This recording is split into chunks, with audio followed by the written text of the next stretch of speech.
नमस्कार दोस्तों। आज की इस वीडियो के अंदर हम कार्ल मार्क्स के राज्य के संबंध में उसके विचारों के बारे में जानने वाले हैं। ठीक है। कार्ल मार्क्स क्या है? एक क्रांतिकारी और वैज्ञानिक समाजवादी विचारक था जो कि अपने क्रांतिकारी विचारों के कारण क्या है, पूरी दुनिया के अंदर बहुत अधिक प्रसिद्ध हुआ। और आज भी यदि कोई शोषित वर्ग यदि अपने अधिकारों के लिए लड़ना चाहता है तो वह कि कार्ल मार्क्स के विचारों से अवश्य प्रेरणा प्राप्त करता है। और वो पूरी दुनिया की अर्थव्यवस्था को आज भी जो देखने का जो तरीका है, दो ही तरीके से, एक तो पूंजीवादी अर्थव्यवस्था के माध्यम से हम देखते हैं और एक मार्क्सवादी अर्थव्यवस्था की तरफ से हम देखते हैं। यदि किसी भी देश की शासन प्रणाली को हमने अध्ययन करना हो, अमेरिका की शासन प्रणाली का अध्ययन करना हो, चाइना की शासन प्रणाली का अध्ययन करना हो, वियतनाम की करना हो, क्यूबा की करना हो, या दुनिया के अलग अलग देशों का अध्ययन करना हो, तो इस आधार पे हमें स्पष्ट मालूम हो जाएगा कि किस देश के अंदर पूंजीवाद के विचार है और किस देश के अंदर क्या है, मार्क्सवाद के विचारों की झलक हमें देखने को मिलती है। और मार्क्सवाद का विचार और जो पूंजीवाद का विचार, वो अपने आप एक विरोधी विचार, ये दोनों विचार एक साथ साथ नहीं चलता। जैसे जो अमेरिका एक पूंजीवादी देश है, ब्रिटेन पूंजीवादी देश है, उन देशों के अंदर क्या है, जो कार्ल मार्क्स के विचारों का जो प्रचार प्रसार करना है अपने आप में निषेध है, अपने आप में एक जुर्म है। कार्ल मार्क्स ये कहता था जो राज्य है, राज्य तो अपने आप में एक षड्यंत्र का एक शोषण का एक संस्था है। वो किसकी शोषण करता है? वो मजदूरों का शोषण करता है, वो शोषितों की शोषण करता है।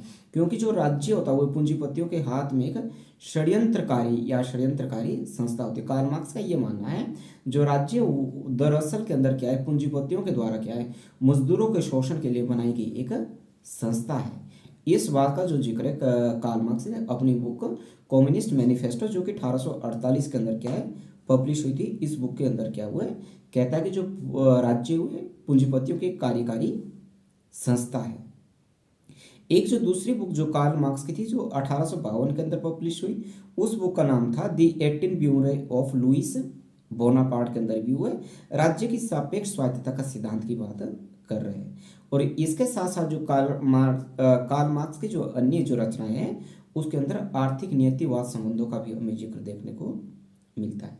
कार्ल मार्क्स का ये मानना कि जो वर्तमान का जो ये जो राज्य था, जो कार्ल मार्क्स का जो समय 19वीं शताब्दी के अंदर 19वीं शताब्दी का रहा, वह कह रहा है कि जो ये जो पूंजीवादी राज्य है वे क्या समाप्त हो जाएगा, वर्गीय संघर्ष के द्वारा संघर्ष समाप्त हो जाएगा। जो सर्वहारा वर्ग है वो पूंजीपति वर्ग के खिलाफ या बुर्जुआ वर्ग के खिलाफ क्रांति कर देगा।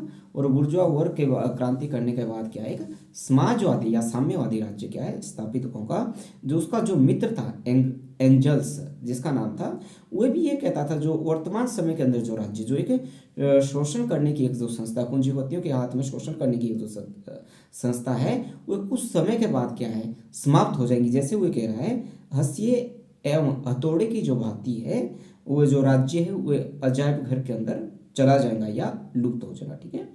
फिर एंजल्स कह रहा है कि जो राज्य है वो लुप्त हो जाएगा क्योंकि जो मजदूर है ये उसको क्या कर देंगे, खत्म कर देंगे। और कार्ल मार्क्स के जो विचारों का भी जो मुख्य आधार है, ऐसे समाज की स्थापना करना है जिस समाज के अंदर शोषण नहीं हो, जहाँ के अंदर किसी तरह का राज्य नहीं हो, वर्ग विहीन राज्य हो, और वर्ग विहीन राज्य हो या राज्य विहीन अवस्था हो। वैसी जो अवस्था होंगी वो अवस्था कौन सी होंगी, समाजवादी अवस्था होंगी। और उस अवस्था के अंदर जो प्रत्येक व्यक्ति को क्या है अपनी क्षमता के अनुसार काम करेगा और उस व्यक्ति को जो वेतन दिया जाएगा वो उसकी आवश्यकताओं के अनुसार दिया जाएगा।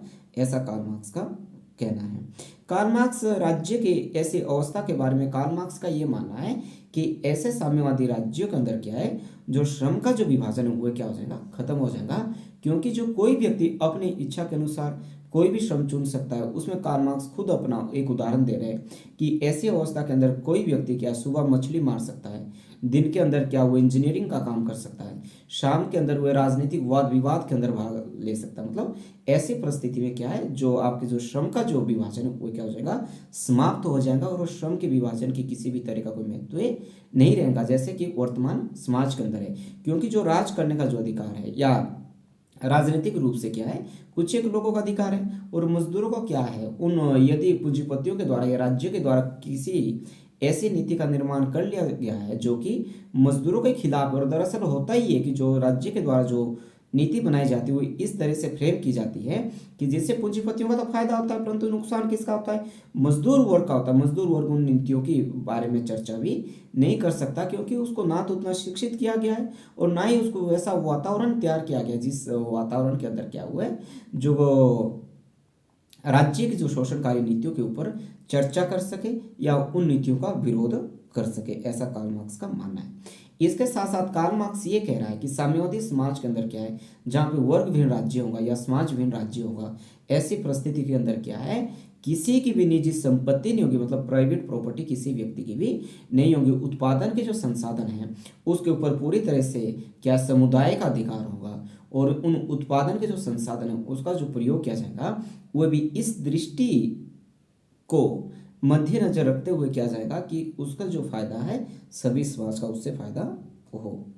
इसके साथ साथ कार्ल मार्क्स ये कह रहा है कि जब पूंजीपति वर्ग के खिलाफ सर्वहारा वर्ग के द्वारा क्या क्रांति कर दी जाएगी, मतलब उनको सत्ता से बेदखल कर दिया जाएगा, या ऐसी परिस्थिति के अंदर कुछ समय के लिए क्या है, जो मजदूरों ने क्या है अपना डिक्टेटरशिप ऑफ द प्रोलेटेरिएट का कॉन्सेप्ट वो दे रहा है कि संक्रमणकालीन अवस्था या ट्रांजिशन फेज के अंदर जब तक पूंजीपति पूरी तरह से समाप्त नहीं हो जाते उस समय तक क्या है, जो मजदूरों ने अपना जो राज स्थापित करना, जो वह राज क्या होगा, वह अधिनायकवादी होगा।